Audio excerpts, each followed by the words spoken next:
और छत्तीसगढ़ विधानसभा में शून्यकाल के दौरान बीजापुर जिले के गंगालूर स्थित पोटा केबिन छात्रावास में 3 नाबालिग छात्राओं के गर्भवती होने का मामला गूंजा। इस मुद्दे को लेकर विपक्ष ने स्थगन प्रस्ताव लाकर सदन में चर्चा की मांग की और सरकार पर मामले को दबाने का आरोप लगाया। विपक्ष का कहना था कि घटना सामने आने के बाद छात्राओं को छात्रावास से घर भेज दिया गया, दोषियों पर कार्रवाई नहीं की गई। उन्होंने मामले की निष्पक्ष जांच और जिम्मेदार अधिकारियों को के निलंबन की मांग की है। स्कूल शिक्षा मंत्री गजेंद्र यादव ने आरोपों को खारिज करते हुए कहा कि छात्राएं दिवाली में घर गई थी और वापस नहीं लौटी।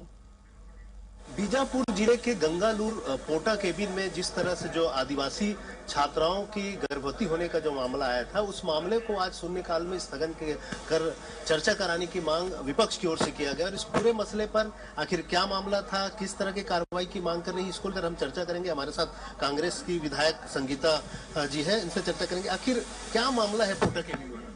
देखिए, बीजापुर के जो गंगालूर के पोटा केबिन हॉस्टल में 3 बेटियां का गर्भवती होना पाया और जब हम स्थगन लाए तो सरकार ने साफ इनकार कर दिया, चर्चा करने से इनकार कर दिया, जिनका हम बहिर्गमन किए। और ये पहला मामला नहीं है, 2023 में भी मामला आया, 2024 में भी मामला आया था जिसमें मैं स्वयं गई थी। आप जब गई थी तो किस तरह की बातें सामने आई थी उस समय, आप जांच सकती हैं? मैं जब गई थी 2024 में तो एक बच्ची थी, वो डिलीवरी हुआ था जिसको अधीक्षिका बोली कि मुझे जानकारी नहीं थी। एक बच्ची जब हॉस्टल में रहती है, 9 महीने की प्रेगनेंसी है, तो क्या प्रेगनेंसी उनको पता नहीं चलेगा?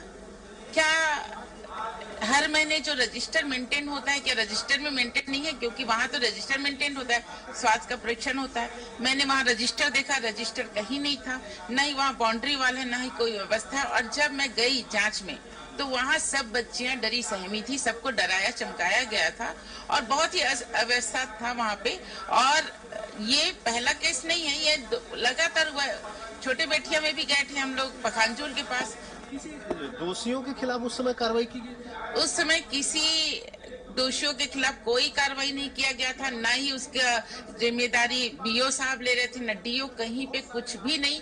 अभी भी 3 बच्चियां का गर्भवती पाना कितनी बड़ी बात है, बहुत गंभीर विषय है। मामले में कौन जिम्मेदार है, किन पर कार्रवाई होनी चाहिए? देखिए, इसमें सबसे पहले तो जो वहाँ के अधिकारी है, क्या वहाँ के अधिकारी निरंकुश हैं? क्या वहाँ के अधिकारी जांच में नहीं जाते? क्या वहाँ रजिस्टर मेंटेन नहीं हो रहा? और 1 नहीं, 2 नहीं, 3 बच्चियां का गर्भवती होना, ये तो सामने आया तो हमको 3 बच्चियां का गर्भवती होना पाया जा रहा है, लेकिन हो सकता है वहाँ कई केसेस होंगे जो दबा दिया जाता है। मंत्री के जवाब में जो आया है, उनका कहना है कि बच्चियां दिवाली में छुट्टी मनाने गई थी, उसके बाद से वो लौटी नहीं, वो पोटा केबिन के मामला से एक तरह से बाहर कर दी। देखिए, मंत्री का जवाब से हम बिल्कुल संतुष्ट नहीं है। मंत्री का जवाब ऐसा नहीं है कि जनता के प्रति वो समर्पित है। वो बेटियां आज उनकी बेटियां, कल हमारी बेटियां हो सकती है। बहुत गंभीरता से लेना चाहिए मंत्री जी को। ये विष्णुदेव साय की सरकार न आदिवासियों बेटी का संरक्षण दे रही है, किसी को भी संरक्षण देने का काम नहीं कर रही है, जब बल्कि ये अधिकारी कर्मचारी को बचाने का प्रयास कर रही है। आगे कांग्रेस के क्या कदम? हमारा कदम तो है, हम बच्चियों को सुरक्षित रखें। पोटा केबिन में विशेष तौर पे बाउंड्री वाल की व्यवस्था हो, वहाँ पे अच्छे से सब डायरी मेंटेन हो, वहाँ सब अच्छा हो, क्योंकि आदिवासी बेटियां हमारी बेटियां हैं। और वहाँ वैसे नक्सलाइट मुक्त हो रहा है बोले तो वहाँ तो और ज्यादा शोषण की शिकार हो रही है बच्चियां। तो विशेष तौर पे बच्चियों की और गंभीरता से इसमें संज्ञान में लेना चाहिए इस सरकार को। तो ये थी विधायक संगीता सिन्हा जी। इनका साफ तौर पर कहना है कि ये पूरा मामला बहुत गंभीर है और सरकार को गंभीरता से लेनी चाहिए, उच्च स्तरीय जांच होनी चाहिए और तमाम तरह की सुविधाएं वहां उपलब्ध होनी चाहिए। कैमरा पर्सन दीपेश के साथ स्वराज एक्सप्रेस के लिए रायपुर से दिलीप साहब।